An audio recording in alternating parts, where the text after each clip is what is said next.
Bismillahirrahmanirrahim. Assalamualaikum warahmatullahi wabarakatuh. Waalaikumsalam warahmatullahi wabarakatuh. Innal hamdalillah nahmaduhu wa nasta'inuhu wa nastaghfiruh wa na'udzu billahi min shururi anfusina wa min sayyiati a'malina. May yahdihillahu fala mudilla lahu wa may yudlilhu fala hadiya lahu. Asyhadu an la ilaha illallah wa asyhadu anna Muhammadan 'abduhu wa rasuluhu la nabiyya ba'dah. Allahumma shalli wa sallim ala sayyidina Muhammad wa ala alihi wa sahbihi wa barik wa sallim ajma'in. Amma ba'du. Subhanaka la ilma lana illa ma 'allamtana innaka antal alimul hakim. Shadaqallahul azim.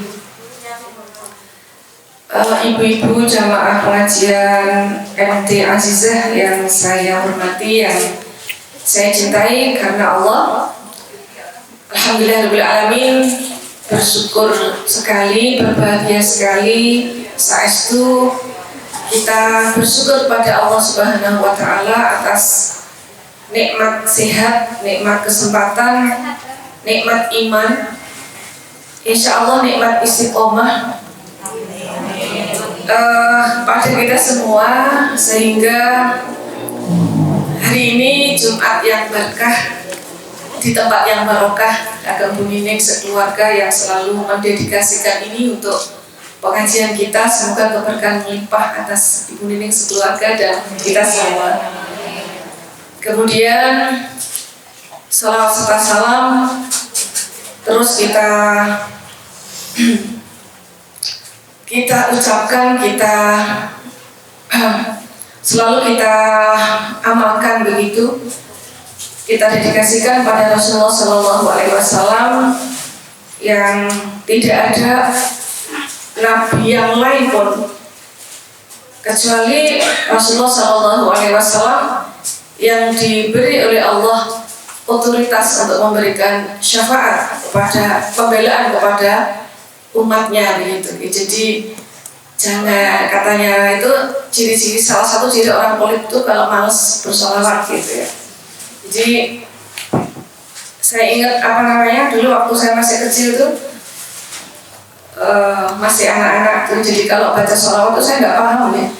Kok kakek saya itu begitu khidmat gitu, serius gitu. Jadi waktu itu saya tuh agak celelean karena masih anak-anaknya. Terus saya kemudian dicawal gitu sama kakek itu ya. Jadi beliau mengatakan ketika itu membaca assalatu wassalamu alaika ya Rasulullah gitu. Itu kata beliau itu sambil membayangkan Rasulullah itu hadir gitu ya di tengah-tengah kita begitu ya. Dan kemudian ada mungkin ya seseorang atau beberapa orang yang dia bisa menikmati itu gitu ya. Jadi bahkan kemudian seperti melihat ada ya kehadiran begitu ya. Jadi jangankan itu ibu-ibu ya. Jadi kalau kita mungkin ibu-ibu yang sudah pernah umroh atau berhaji itu, ketika melihat makamnya itu tidak ada, kita kan terbayang gitu bagaimana sosok Rasulullah SAW gitu ya. Yang kenapa kita bersolawat begitu? Salah satunya kan beliau itu sangat aware, sangat peduli gitu dengan umatnya itu. Yang fenomenal yang ibu-ibu mungkin sering mendengar itu ketika di akhir kehidupan beliau di sakaratul maut itu, kalau kita kan mikirin kok anak piye itu ya, ini kan umati gitu ya, dan dua ya, umat dan sholat gitu. Jadi kalau kayak gini tuh sholat itu tidak sekadar sholat, tapi kita membayangkan ada Rasulullah hadir ya di tengah-tengah kita sebagai bentuk penghormatan. Berikutnya matur nuwun sangat diparingi kesempatan untuk silaturahim lagi, kepanggil lagi dengan ibu-ibu yang saya cintai, ibu-ibu MT Azizah. Kali ini kita akan belajar bersama sebagai tadzkirah, sebagai peringatan buat saya sendiri pastinya ya, juga kagum kita semua gitu. Bagaimana menjadi muslimah bervisi akhirat. Jadi bervisi itu bercita-cita jauh ke depan, jadi untuk kehidupan, untuk kesejahteraan akhirat begitu. Karena kita yakin, kita tahu bahwa kehidupan ini tidak berakhir dengan kematian. Terus kalau kemudian kehidupan yang berakhir dengan kematian terus kemudian ya begitu saja tanpa ada pertanggungjawaban, enak gitu ya. Ya meninggal yang meninggal gitu. Tapi kemudian ada kehidupan setelah kematian dan itu abadi ya, ada di negeri akhirat ya. Wal akhiratu khairu wa abqa. Jadi akhirat itu jauh lebih baik gitu, dan kekal kita di sana gitu. Jadi usia Rasulullah 63 ya, tapi mungkin itu kalau yang standarnya itu Rasulullah 63. Alhamdulillah kalau sekarang kita diparingi menjelang atau mungkin sudah melebihi, tidak ada lain gitu, kemudian selalu kita menyiapkan diri begitu, bagaimana supaya kehidupan di akhirat nanti itu kita sejahtera, kita bahagia, kita selamat, kita mendapatkan rahmat dari Allah Subhanahu wa Ta'ala. Ada satu inspirasi, jadi dari salah satu ayat Al-Quran, dari salah satu firman Allah Subhanahu wa Ta'ala yang ada di dalam surat Al-Qasas ayat 77. Jadi ketika saya membuat tema ini itu salah satunya terinspirasi dari ayat ini gitu.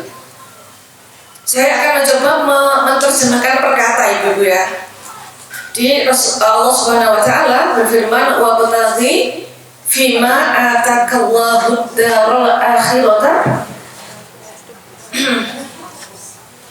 wa la tansa nasibaka minad dunya wa ahsin kama ahsanallahu ilaika wa la tabghil fasada fil ard innallaha la yuhibbul mufsidin. Jadi wabtaghi, wa itu artinya dan. Sesekali ibu mengenal ini. Jadi saya sering banget sih, saya itu punya kelas ini ya, sampai sekarang masih eksis dan makin bertambah. Jadi ada komunitas ASN yang belajar juga terjemah kata gitu, supaya bacaan Al-Quran yang kita baca itu semakin ngefek gitu ya, karena kita tahu artinya. Jadi wabtaghi, wa dan ibtaghi, carilah fima, fi itu di dalam ma apa yang atakallahu, jadi yang Allah telah berikan kepadamu, ad-darul akhirata, untuk kebahagiaan negeri akhirat. Wala tansa, dan jangan kamu melupakan nasibmu. Jadi kebetulan nasib itu, kalau kita kan nasib ya, kalau ini sebenarnya bagianmu. Ini di jenenge artinya itu nasibmu gitu ya, bagianmu gitu. Minad dunya, dari dunia ini. Wa ahsin, jadi dan berbuat baiklah kamu gitu. Kata Allah ini sebenarnya ini diperuntukkan untuk Rasulullah, tapi karena kita itu umatnya, followernya, pengikutnya yang setia begitu, kita juga diminta oleh Allah untuk wa ahsin, berbuat baiklah kama ahsanallahu ilaika, sebagaimana Allah telah berbuat baik kepadamu. Wala tabghil fasada fil ard, dan kemudian jangan kamu berbuat kerusakan fil ard, di bumi. Innallaha la yuhibbul mufsidin, Allah itu enggak suka begitu, tidak menyukai orang-orang yang berbuat kerusakan. Kita satu-satu. Jadi Allah mengatakan, Allah memerintahkan kepada kita semua untuk mencari apa saja yang telah Allah berikan kepada kita berupa kenikmatan apa saja, kenikmatan kesehatan, kenikmatan apa bu? Selain kesehatan apa? Kesempatan, harta, kenikmatan dibaringi anak, diparingi keuangan dalam banyak hal. Mungkin ada juga orang yang diberi kekuasaan oleh Allah itu, kata Allah, untuk apa? Ad-darul akhirah, untuk kebahagiaan akhirat kita. Jadi segala yang kita punya, segala yang Allah telah berikan kepada kita semua dalam bentuk apapun, kata Allah, jangan lupa didedikasikan untuk darul akhirah, untuk kebahagiaan negeri akhirat. Artinya apa? Kita melakukan apa saja itu tidak sekedar aktivitas keduniawian. Jadi bagaimana kemudian kebahagiaan negeri akhirat itu menjadi gaya hidup kita.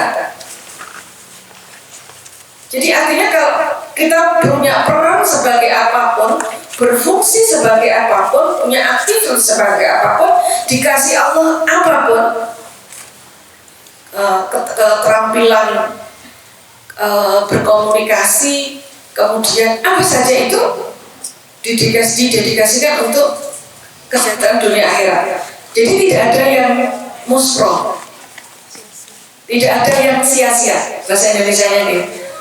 Jadi tidak ada yang itu hanya ritual di dunia aja gitu. Jadi saya berusaha, kita semua berusaha. Saya mau beri contoh begitu. Ketika kami mau mantu yang kita Rasulullah sudah memberikan aturan, guidance gitu ya pada kita semua gitu. Jika terkait dengan ini saya garis tentang terkait dengan resepsi. Rasulullah mengatakan aulim walau bisyatin. Jadi selenggarakanlah walimah walaupun hanya seekor lembu, kambing gitu ya. Dan mau lembu apa pedos kambing? Lah pedos beda. Pedos itu kambing ya. Jadi bagaimana kemudian kita men-set up kegiatan kita yang tadi resepsi ya, atau walimah itu bisa bernilai pahala gitu. Itu mikir gitu. Jadi nomor surga jelas nomor satu itu tidak untuk dalam rangka bermegah-megah enggak. Jadi misalnya itu kan masa dia sudah kayak gitu kok cuma kayak gini. Biasanya kan kita tuh gitu, padahal orang itu berada sekali itu souvenirnya kayak gini, undangannya tuh loh cuma kayak begini gitu. Kita kan suka komentar ya gitu. Jadi dulu itu kami punya konsep gini, karena itu bagian bentuk dari bersyukur, berarti yang namanya makan itu tidak boleh kurang. Kemudian yang kedua, diberi kesempatan karena makan ada tuntunannya dengan lenggah gitu, diberi kesempatan seluas-luasnya untuk lenggah. Perkara buatan kersa lenggah. Jadi kan kita kadang-kadang bingung, lenggah pundi gitu kan. Jadi kalau kita itu bertanggung jawab supaya kegiatan kita itu tidak berhenti itu mantu, tapi ada nilainya gitu. Jadi butuh kita dulu diskusi dengan suami itu. Jadi bukan wah-wahan, bukan kemudian prestis-prestisan gitu. Jadi kita dulu berpikir undangan itu yang penting cukup terbaca dan menghormati yang diundang. Tidak harus kemudian yang, karena kita berpikir, karena itu apa? Habis pakai. Kenapa begitu? Karena Rasulullah mengatakan mubadzir, wala tubadzir tabdzira. Jangan melakukan tabdzir. Jadi misalnya undangannya bagus ya tetap dibuangkan dulu, nggak ditumpuk gitu kan. Terus saya punya koleksi ini undangan, enggak juga kan. Setelah selesai acara, ini mbak bayi, bayangin kayak gitu. Tapi kemudian misalnya dekorasi, itu yang harus pakai juga gitu. Yang penting itu ada nilai kepantasan. Tidak kemudian asal, tapi yang utama itu kita perhatikan gitu. Jadi saya mengatakan bahwa kegiatan apapun itu bisa kita set up supaya ada nilainya di akhirat. Gitu. Jadi dulu itu waktu kami itu kebetulan mem-BO sendiri gitu ya. Jadi hanya minta satu orang yang dia ketika di hari-harinya saya nggak bisa. Jadi kemudian tuh datang tuh, misalnya saya pernah aku biasanya layoutnya buatan gini, kan buatan biasanya nih Pak. Ya, jadi di dekat-dekat ada buffet apa itu tuh ada banyak kursi gitu. Jadi itu memberi kesempatan gitu dan seterusnya. Ini Ini salah satu contoh. Kemudian kalau kita diberi Allah kemudian kesehatan, diberi kesempatan waktu itu, kita gunakan waktu yang kita punya agar bernilai di hadapan Allah gitu. Jadi mindset, jadi kesejahteraan akhirat itu jadi mindset, jadi pola pikir kita dan jadi gaya hidup kita begitu. Kalau enggak itu rugi banget. Kita banyak melakukan apa saja begitu. Kemudian ketika Allah ya menyampaikan rapat kita itu, loh kok nggak ada apa-apanya, gitu. Jadi kalau di dalam surat apa itu saya lupa itu, jadi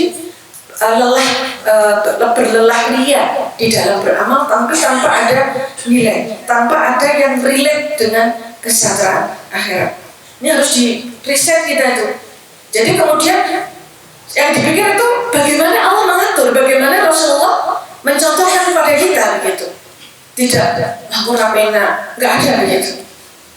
Jadi nilainya itu adalah nilai Allah dan Rasulullah SAW.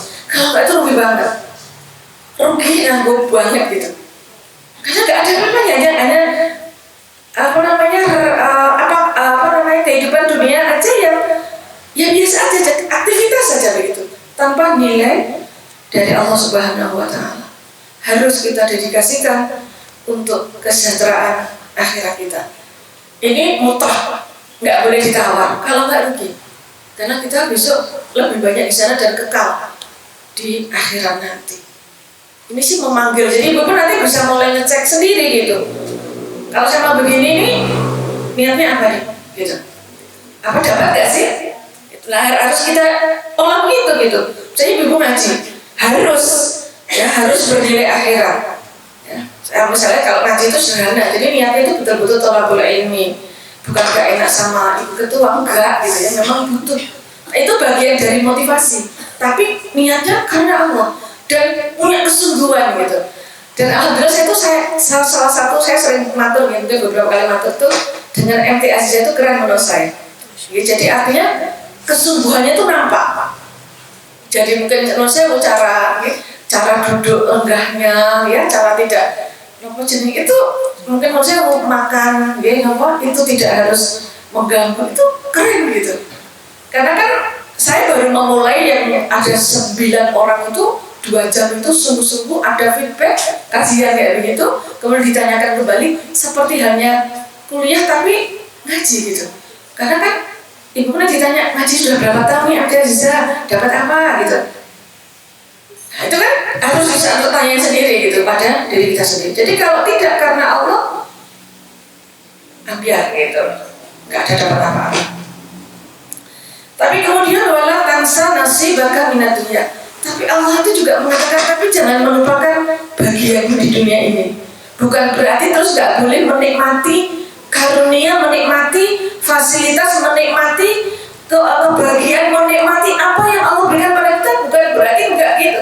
Kita nikmati juga.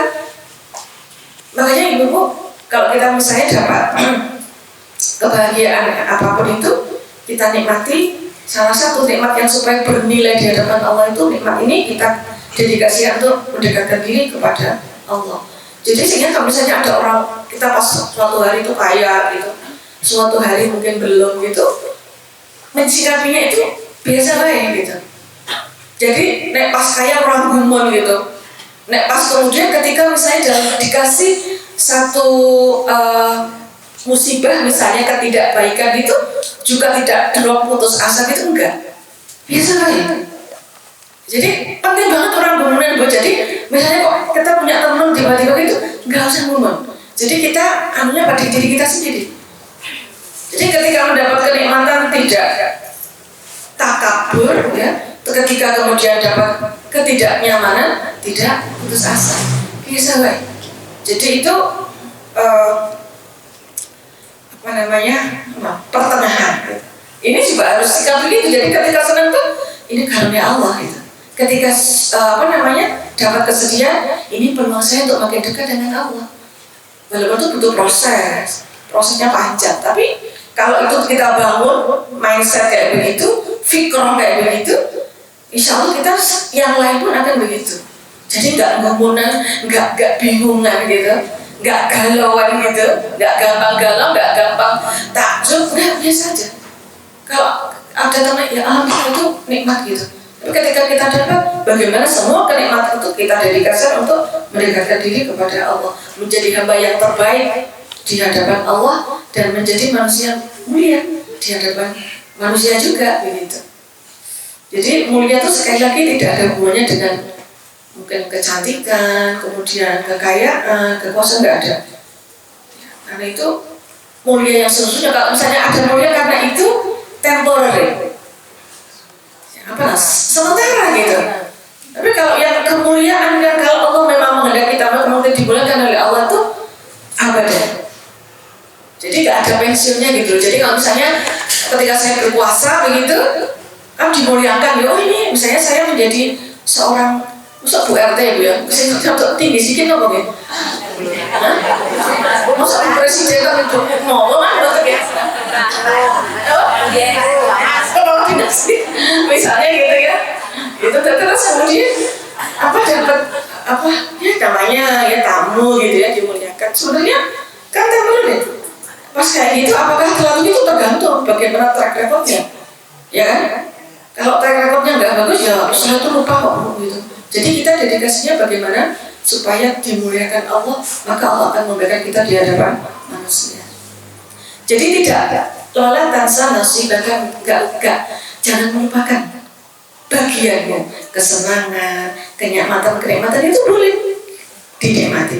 Karena Rasulullah SAW juga bersabda, Inna li rabbika 'alaika haqqan wa li nafsika 'alaika haqqan wa li ahlika 'alaika haqqan fa'ti kulladzi haqqan haqqahu. Jadi kata Rasulullah itu yang terkait dengan jangan melupakan bagianmu di dunia ini, karena apa? Allah itu punya hak atas kamu. Kemudian dirimu juga punya hak atas kamu. Kemudian keluargamu juga punya hak atas kamu. Maka kemudian tunaikanlah hak-hak mereka. Jadi bukan berarti terus fokus gitu, orang yang mendedikasikan doa itu sepanjang kok enggak juga, smiley terus semangat gitu. Tapi kemudian ketika sedih ada tempat yang kita kemudian harus bernangisnya ada tempatnya gitu. Jadi jangan dibayangkan fokus itu ini untuk Allah, enggak begitu. Jadi wala tansa nasibaka minad dunya wa ahsin, berbuat baiklah kalian. Berbuat baik itu pada diri kita sendiri, ya, pada Allah, ya, pada orang lain gitu ya, pada lingkungan juga begitu. Kalau sekarang misalnya ibu yang sedang peduli dengan lingkungan misalnya ya, jadi mungkin sampah dipisah gitu kan, itu berbuat baik Bu gitu ya. Karena kan di ayat yang lain itu duharul fasadu fil barri wal bahri bima kasabat aydin nas, ini kerusakan di daratan dan lautan itu penyebabnya itu manusia. Mungkin kita mengatakan, alah wong cilik itu bisa dibayangkan di TPA Piungan itu sehari berapa ton tuh Bu? Ngeri ya. Ketika kemudian bermasalah, kita ke lingkungan juga gitu ya. Jadi sebenarnya bermula dari memisahkan dulu. Ini berbuat baik kepada siapa saja. Karena Allah tidak menyukai orang-orang yang berbuat kerusakan. Ya, ibu-ibu yang saya cintai, sekarang pertanyaannya, kenapa sih harus bervisi akhirat gitu? Allah Subhanahu wa Ta'ala berfirman, "Man kana yuridu harthad dunya wa zinataha, nuwaffi ilaihim a'malahum fiha wa hum fiha la yubkhasun." Jadi, barang siapa yang mendedikasikan, menginginkan, mendedikasikan seluruh aktivitasnya itu untuk kehidupan di dunia saja, hanya peristiwa di dunia saja, wazinatah dan semua kenyamanannya, kata Allah, nuwaffi ilaihim, kata Allah, tak kasih kok mereka itu, wa hum fiha la yubkhasun, dan juga tidak akan dikurangi gitu. Saya mau kemudian ayat berikutnya, ulaika alladziina laisa lahum fil akhirati illa an-nar wa habita ma sana'u fiha wa batilun ma kanu ya'malun. Jadi orang-orang yang kayak gitu, orang-orang yang bervisi dunia kemudian nabrak segala macam napa jenenge tidak mengindahkan, tidak mengikuti bagaimana aturan Allah dan Rasulnya. Kata Allah tak kasih kok gitu. Jadi ibu jangan ngomong kalau misalnya kok dia tidak beriman, dia gak bertakwa, dia banyak maksiat, kok rezekinya dikasih gitu. Karena ini janji Allah, nuwafi ilaihim, kami kasih, kami sempurnakan gitu, dan tidak dikurangi juga gitu. Tapi orang yang kayak begini di ayat berikutnya, ulaikal ladzina laisa lahum fil akhirah, tapi dia yang kayak begini tuh gak dapat bagian di akhirat kecuali neraka. Wa habita ma sana'u fiha wa batilun ma kanu ya'malun. Dan wa habita itu sia-sia gitu, apa yang sudah mereka usahakan dan apa yang mereka kerjakan. Jadi kalau kita melakukan sesuatu, misalnya ini contoh gampang, saya berbisnis, kan ini nggak apa-apa kan, bisnis itu konsekuensinya ada keuntungan. Tapi kemudian saya menginginkan keuntungan itu bagian dari kenikmatan dunia. Kalau kemudian saya melanggar, nabrak terkait dengan aturan Allah dan Rasulnya terkait dengan perbisnisan, dapat kok keuntungan itu, bisa jadi kemudian saya sukses gitu. Tapi apa? Mereka mendapatkan tidak ada yang lain kecuali neraka. Jadi makanya ibu yang saya cintai banyak ya dari sisi kehidupan kita itu yang bisa kita raih ya, kebahagiaan dunia, tapi jangan lupa memperhatikan bagaimana Allah dan Rasulullah mengatur itu. Makanya anak-anak saya itu bisnis kopi itu harus dijalankan gitu ya. Jadi bagaimana misalnya membayar keringat sebelum membayar karangan sebelum keringatnya, kemudian bagaimana tidak mendolimi, kemudian bagaimana harus azah zakat itu segitu gitu. Tidak kemudian ada menipu, kemudian dan seterusnya gitu. Kalau kayak gini bisa jadi kemudian dia melejit gitu. Tapi tidak ada keberkahan di situ. Gitu ya. Jadi ibu makanya tidak usah ngomong, tidak usah meri kok dia maksiat dan begitu kok negerinya banyak banget gitu, rezekinya banyak. Karena Allah itu Ar-Rahman. Allah itu bertanggung jawab. Ada di dalam salah satu ayat itu wa ma min dabbatin illa 'alallahi rizquha. Jadi tidak ada seekor binatang melata pun Allah memberi rezeki. Jadi dijamin gitu. Ya, akan rezeki itu ada yang given, ada yang kita jemput dan begitu. Jadi jangan penting, tapi yang penting kita itu kalau melakukan sesuatu ada sesuai SOP-nya Allah dan Rasulullah enggak? Begitu. Jadi enggak perlu yang kayak begitu. Nah kemudian di ayat yang lain masih menceritakan kenapa sih kita itu harus bervisi akhirat. Man kana yuridul ajilata ajjalna lahu fiha ma nasya'u liman nuridu tsumma ja'alna lahu jahannama yaslaha madhmuman madhura. Jadi sekali lagi Allah menceritakan ya, menyampaikan pada kita siapa yang yuridul ajilah. Jadi menghendaki ajilah itu sesuatu yang instan, sesuatu yang dekat ya, yang sekarang gitu ya, duniawi maksudnya begitu. Ajalna lahu fiha. Allah mengatakan aku kasih gitu. Tapi ini juga ternyata juga berlaku untuk manasya'u, bagi orang yang kami kehendaki. Liman nuridu, bagi sesuatu yang saya kehendaki, dan liman nuridu bagi orang yang saya kehendaki. Kemudian summa ja'alna lahu jahannam, kemudian kembalinya mereka adalah jahannam madhmuman madhura, dalam keadaan tercela dan bebas terhindar dari rahmat Allah, tidak dapat rahmat Allah. Jadi orang yang sekali lagi menginginkan dunia tok begitu, tanpa mempertimbangkan bagaimana kehidupan akhirat, kata Allah tak kasih. Tapi tetap saya punya kewajiban, Allah punya otoritas untuk sesuai yang saya kehendaki. Liman nur itu pada orang yang saya kehendaki juga gitu. Tapi kemudian di akhirat dia akan mendapatkan yaslaha jahannam. Jadi mendapatkan Jahanam sebagai tempat kembali dalam keadaan tercela. Nah ini yang ayat berikutnya ini yang pengen kita inginkan. Waman arada akhirah, barang siapa yang menginginkan akhirat, yang mendedikasikan seluruh aktivitasnya untuk kebahagiaan akhirat, wasa'alaha sa'yaha, dan dia orang yang sungguh-sungguh.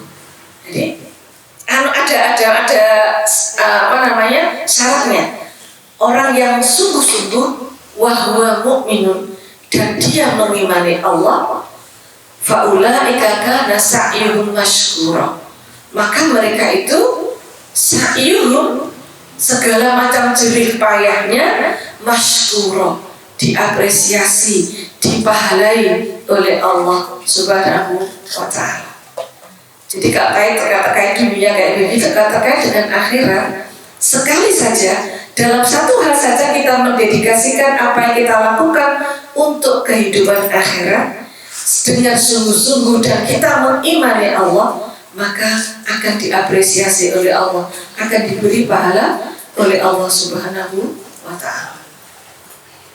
Jadi ini kalau ibu mungkin belajar bahasa Arab ya tentang fi'il madhi kemudian fi'il mudhari, itu artinya itu luar biasa ini. Jadi ini kalau sekali saja, satu hal saja melakukan kegiatan didedikasi untuk akhirat, maka Allah akan mengapresiasi dengan pahala, dengan kenikmatan di surga nanti.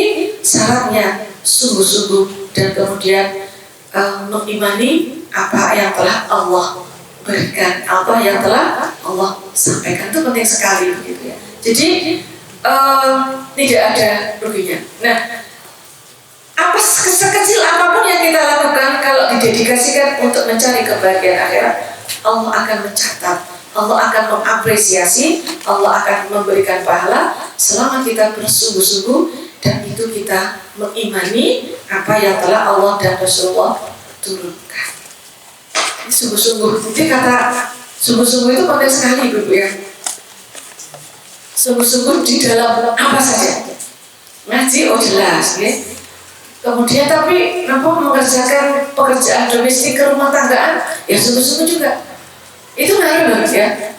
Jadi kalau misalnya ibu mager, males-malesan gitu, itu auranya pasti beda dan ditangkap itu ngaruh kepada makanan yang kita buat gitu ya. Jadi ya namanya malas asal lah, yang penting dengan kesungguhan itu luar biasa. Jadi di salah satu ayat barang siapa yang bersungguh-sungguh ya untuk mencari keridhaanku, maka Allah akan tunjukkan jalan-jalannya gitu. Jadi sungguh-sungguh itu penting sekali Bu.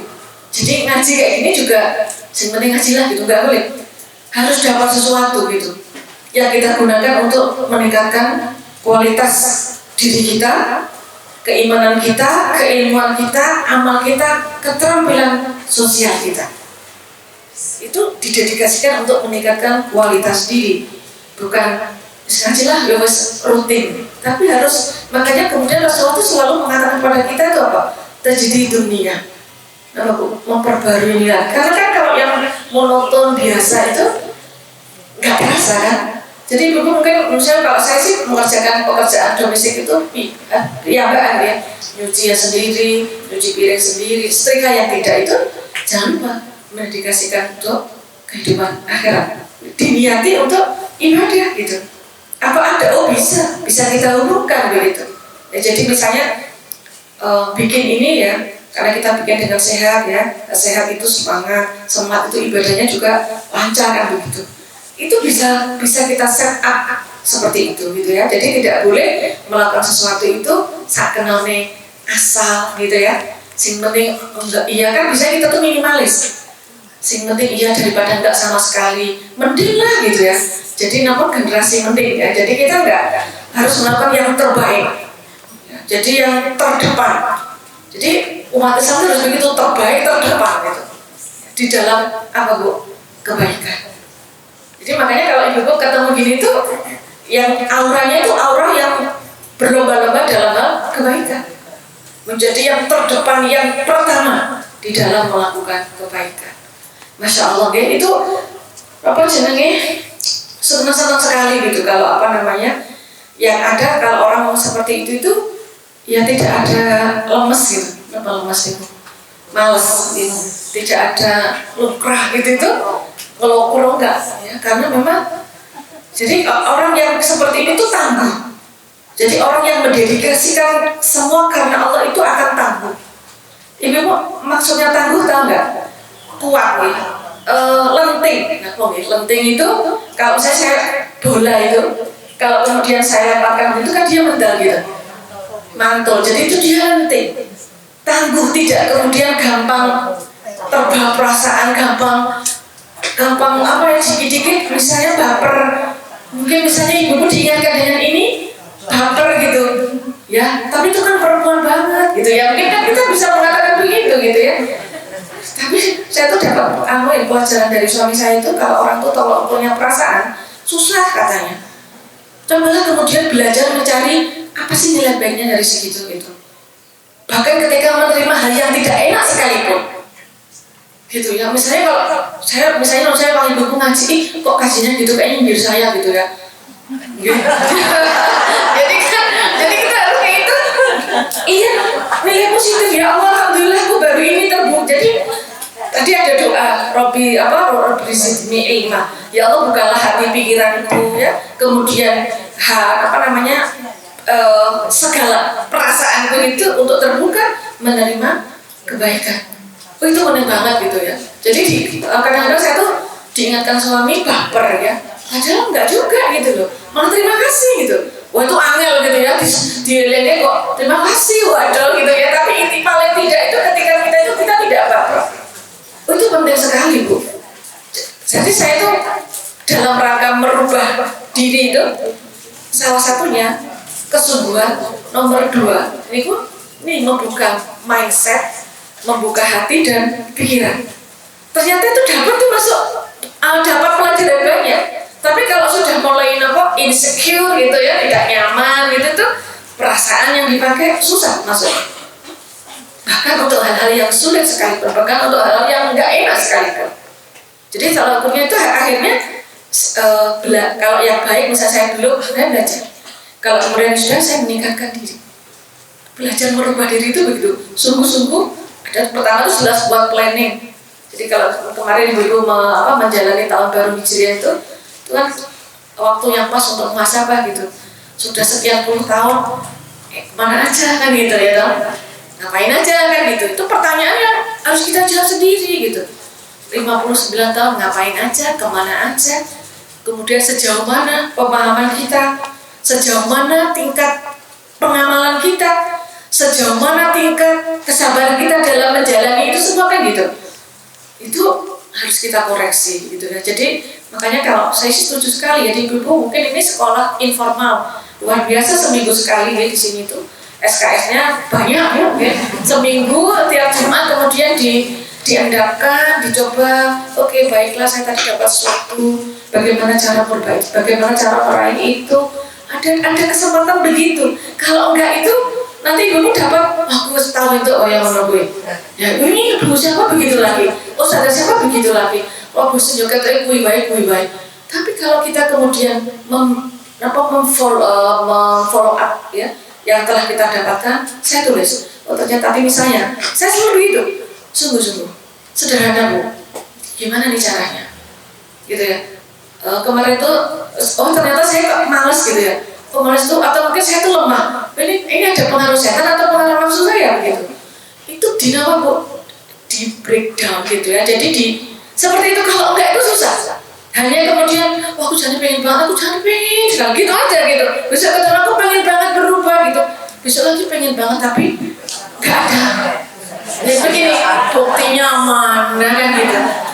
Enggak ada action, susah. Makanya saya tuh senang sekali lagi dengan MT Azizah itu. Jadi kalau perlu nanti ada kuesioner gitu ya, sejauh mana yang didapat itu untuk melihat gitu progres. Jadi karena saya orang statistik itu ada data gitu tentang MT ini yang sebenarnya, walaupun kalau ini sudah bagus menurut saya nanti ditingkatkan itunya. Kalau yang lain itu halo nggak apa-apa Bu, ngajinya bukan untuk santai, nganggung dahar minum ke gimpor lah karena saya bukan panitia, itu artinya saya memahami ya udah prosesnya sekian, tapi yang kayak begini ibuku menulis buat dong apa yang harus segera saya tingkatkan, apa dong yang segera harus saya rubah.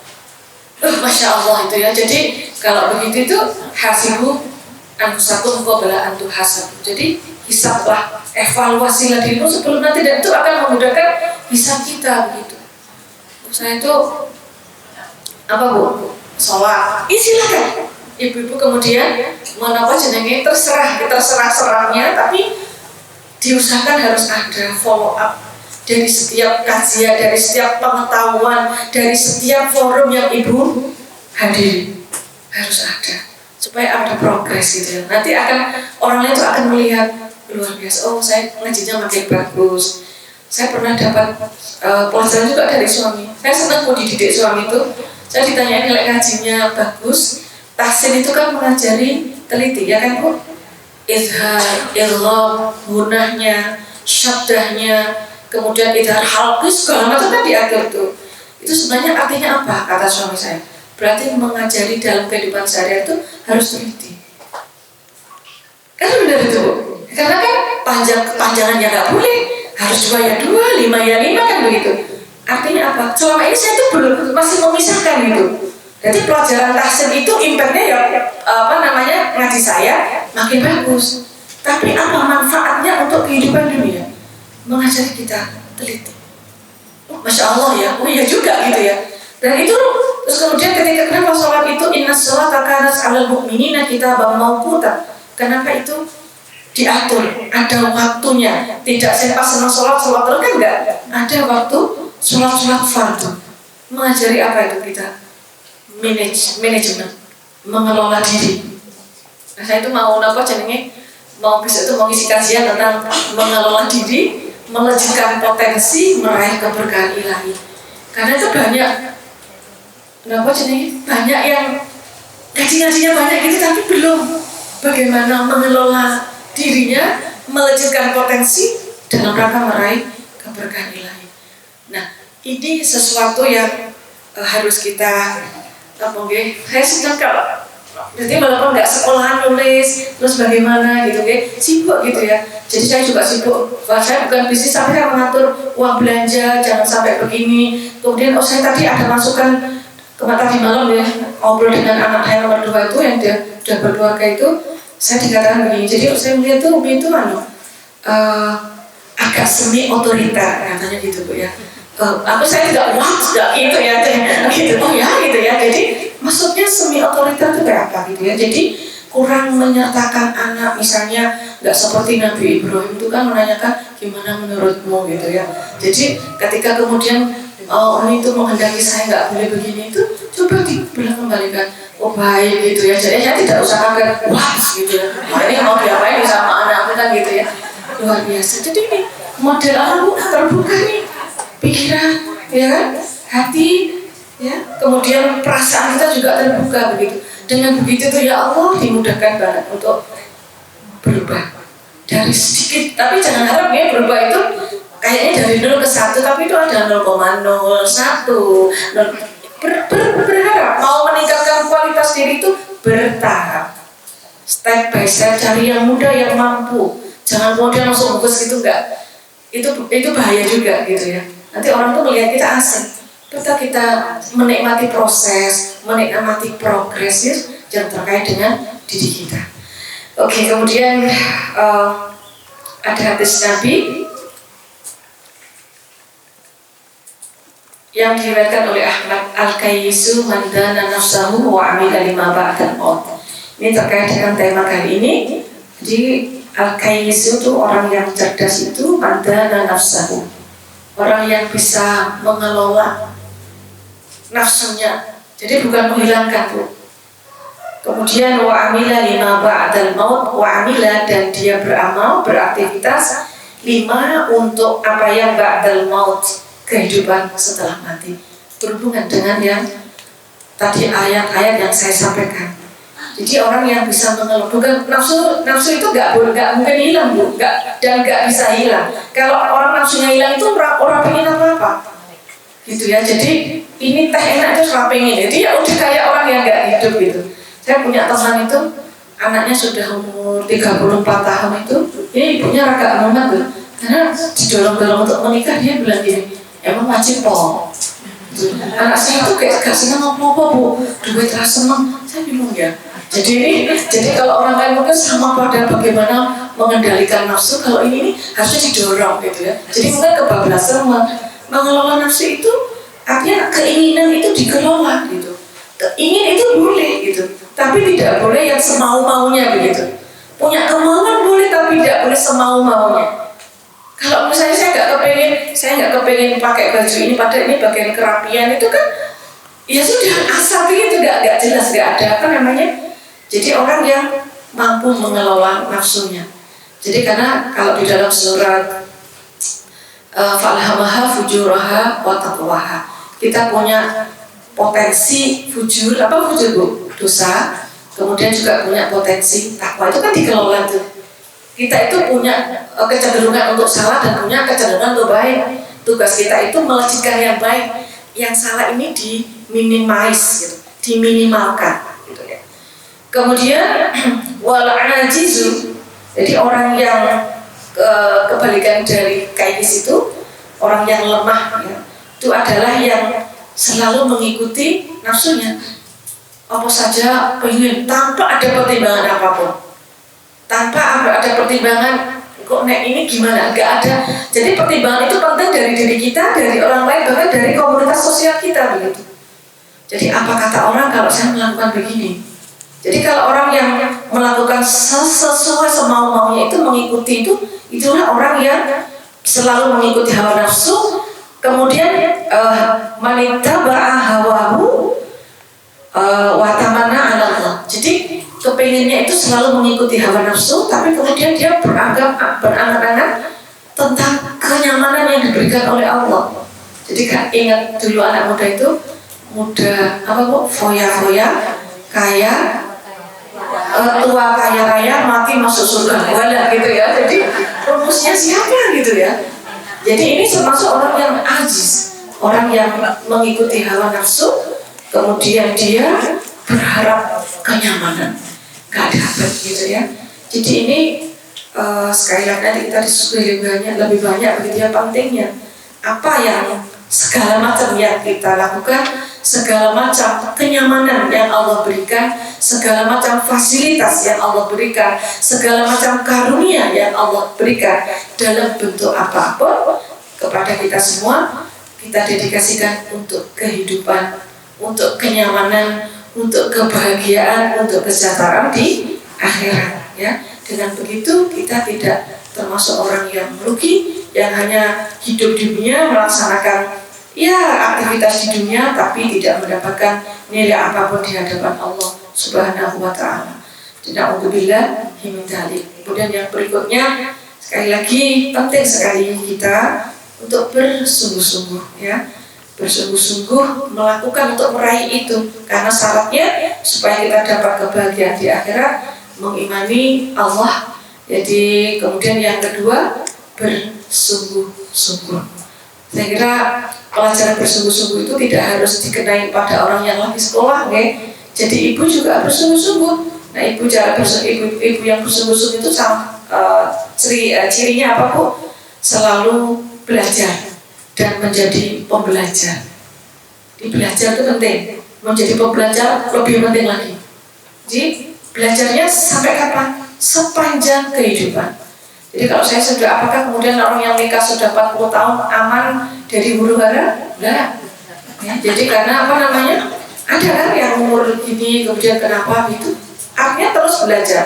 Apakah kemudian kalau sudah begini terus ya, artinya tidak pernah puas kalau dalam rangka meraih kebaikan ya. Jadi apa jenis itu, dan punya kesungguhan. Sungguh-sungguh itu penting, membuat kita itu jadi hidup. Saya merasakan itu.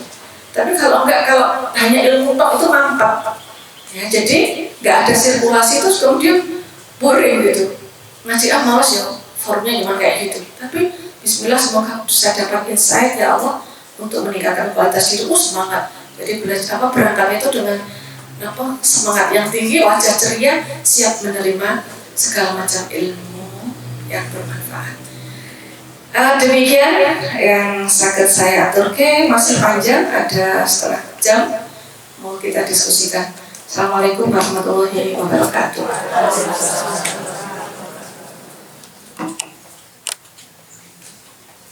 Alhamdulillah.